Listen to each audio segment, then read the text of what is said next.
একটা জিনিস মিলানোর চেষ্টা করছি।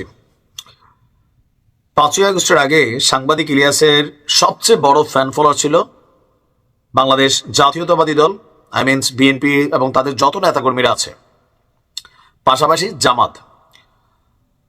5ই আগস্ট পরবর্তী 6 মাসে সাংবাদিক ইলিয়াসের অবস্থান নিয়ে বিএনপি যথেষ্ট ক্ষুব্ধ। ইভেন কেউ কেউ বলছেন যে পিনাকি দাদা এবং সাংবাদিক ইলিয়াস তারা জামাতকে প্রমোট করছেন, কারণ তাদের সমালোচনায় বরাবরই বিএনপি এবং তাদের যে অঙ্গ সংগঠনগুলো আছে তাদের বিরুদ্ধে।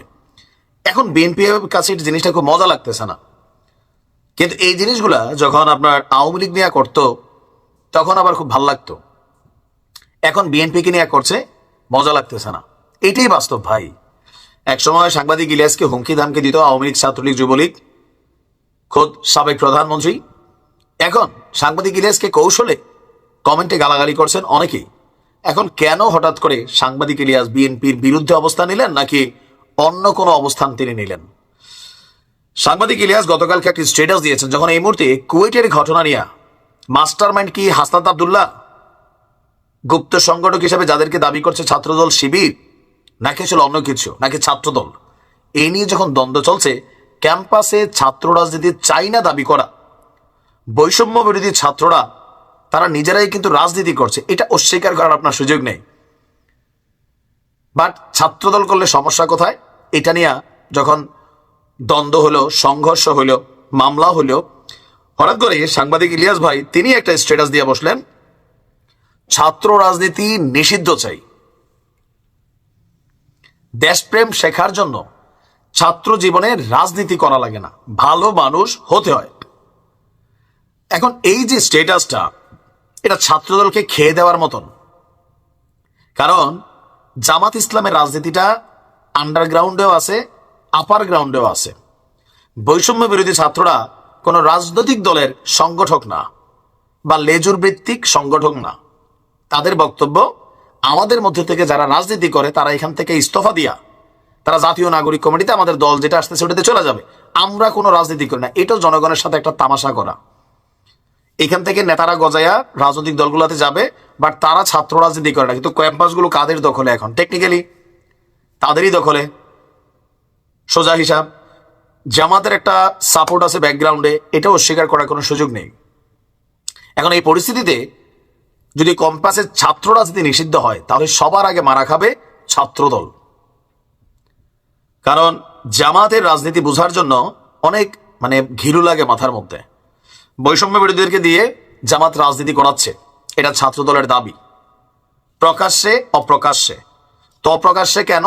জামাতের রাজনীতিটা এমন যে তারা একটা টিম বাহিরে রাখে আর একটা টিম ভিতরে রাখে, যেন মার্কেটটা কোলাহল মুক্ত থাকে। এটা কার? আমার কথা না। গতকালকে থেকে বিএনপির সব নেতারা, ছাত্রদলের নেতারা বারবার কিন্তু একই কথা বলছেন। এখন সাংবাদিক ইলিয়াসের এই যে ছাত্র রাজনীতি নিষিদ্ধের যেই প্রস্তাবটা, এটার পক্ষে আপনারা কারা কারা আছেন?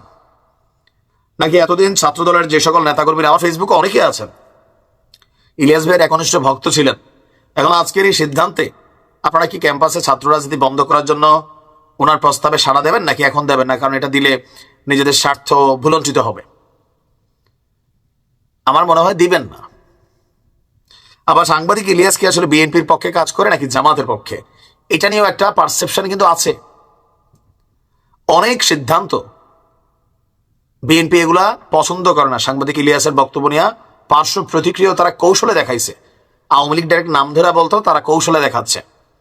পিনাকিকে নিয়েও একই কাহিনী। আর এত বছর সবাই মনে করতো যে সাংবাদিক ইলিয়াস, পিনাকি, কনক সারোয়ার তারা হচ্ছেন বিএনপির এজেন্ট, জামাতের প্রশ্নই ছিল না। আসলে কোথাকার পানি কোথায় গড়াচ্ছে? ক্ষমতাকে কেন্দ্র করে এতদিনের যে গুরু ছিলেন, শিষ্য ছিলেন, এই সম্পর্কগুলোর অবনতি ঘটতে যাচ্ছে। কারণ আপনি কি মনে করেন সাংবাদিক ইলিয়াস সঠিক না ভুল? ক্যাম্পাসে ছাত্র রাজনীতি নিষিদ্ধ হওয়া উচিত? আর যদি নিষিদ্ধ হয় তাহলে বৈষম্য বিরোধীরা সেখানে কি থাকা উচিত? তারাও তো part of a political group. নিষিদ্ধ হলে বিদেশের মতন হইতে হবে। আমি বলি, আমরা এইসব দেশে, আমি স্কলারশিপে সাউথ কোরিয়া আসছি, এখানে কোনো ওই বৈষম্য বিরোধী টাইপের কোনো সংগঠন নাই, ছাত্রলীগ, ছাত্রদল নাই, পৃথিবীর কোথাও নাই এগুলা। আপনার কোনো দরকার হয়েছে ছাত্রদের একটা আলাদা কাউন্সিলিং, একটা ফোরাম আছে, সেখানে আপনি জানাইতে পারেন, ডাইরেক্ট প্রশাসনিক ভবনে জানাইতে পারেন। এখন কলেজে ছাত্রদল থাকবে না, অন্য রাজনৈতিক দল থাকবে না, বৈষম্য বিরোধীরা থাকবে, কথায় কথায় ডিসির বাসভবন ঘেরাও করবে, মনে না চাইলে অমুকরে ধরিয়া পুলিশে দিয়ে দিবে, তমুকের ক্যাম্পাসে ঢুকতে দিবে না। এটা তো ভাই একটা ফেসিবাদী আইকনিক মেন্টালিটি। যদি ছাত্র রাজনীতি না থাকে, ক্যাম্পাসে কোনো ছাত্রই রাজনীতি করতে পারবে না, কোনো নামেই না, দরকার নাই তো এগুলো সব ব্যান করতে হবে। কারণ কি? কারণ এই যে বৈষম্য বিরোধী সংগঠনের টেকনিকটা, এটা রাজনীতিকে ক্ষতিগ্রস্ত করবে। প্রথমে তাদেরকে বলতে হবে যে আমরা ছাত্র রাজনীতি করবো না, ক্যাম্পাস নিয়ন্ত্রণ করবে সরকার, প্রশাসন, কলেজের ভবনের যারা দায়িত্বরত আছেন তারা, ছাত্ররা পড়াশোনা করবে। কিন্তু আমরা বিভিন্ন নামে থাকবো, আরেকটা দল রাজনীতি করবে না, আমি এটার পক্ষে না। যদি নিষিদ্ধ হতে হয়, টোটাল ক্যাম্পাস পলিটিক্স ফ্রি, নামে বেনামে, রাজনৈতিক সংগঠনের নামে বেনামে, ফ্রিডম সংগঠন, কোনো কিছুই নাই। কারণ এগুলা বাংলাদেশের মানুষ বোঝে, আমরা তো মূর্খা না। আমি ছাত্র রাজনীতি নিষিদ্ধের পক্ষের একজন মানুষ, সত্যি সত্যি। কেন? বাংলাদেশে ছাত্র রাজনীতি করতে গিয়ে প্রতি বছর কত ভালো ভালো পোলাপাইন বিপথে চলে যায়, কেরিয়ার নষ্ট করে ফেলে, আর এদেরকে ব্যবহার করে রাজনীতিবিদরা কোটি কোটি টাকা কামাই ফেলে। মাদক, জুয়া, নষ্টামি সবকিছুতে চলে আসে, অল্প বয়সে ক্ষমতা পেলে পুনপুন্না ভাব আসে, অনেক ঘটনা ঘটাই ফেলে না। এখান থেকে বের হইতে গেলে যেটা দরকার, ক্যাম্পাসে টোটাল রাজনীতি বন্ধ করে দেওয়া। ছাত্র রাজনীতি করে মানে কলেজ ক্যাম্পাসে ছাত্রদের কি কল্যাণ হয় আপনি বাংলাদেশে দেখেন? আছে কিছু? ওই অমুকের নেতা, তমুকের ভাতিজা, তমুকের পোলা, এরা ভাই কলেজ লেভেলে করে আসে, সালাম টালাম নেয় পাবলিকের, এছাড়া কিছু না। যেটা এখন বৈষম্য বিরোধীরা নিচ্ছে, সমন্বয়করা এখন টেকনিক্যালি এই কাজগুলোই করছে ক্যাম্পাসে। সালাম ভাই, এরা এনজয় করতেছে, পদ নিয়ে এরা লাগালাগি করতেছে না। কেন করতেছো তোমরা লাগালাগি? ধান্দাটা কি? এগুলো বাঙালি বোঝে, সব বুঝি আমরা। যদি নাই হইতে হয়, সব একদম নাই হবে, আর যদি থাকতে হয় সবাই থাকবে। ওই আমরা কোনো রাজনৈতিক দলের না, আমরা শুধুমাত্র বৈষম্য বিরোধী ছাত্র। তো ছাত্র দল কি ছাত্র না? তারাও তো ছাত্র। এসব খেলা বন্ধ করে টোটাল বন্ধ করেন, আর থাকলে সবাই থাকেন। দেশটারে আর অরাজকতায় তৈরি করেন না। ভালো থাকেন।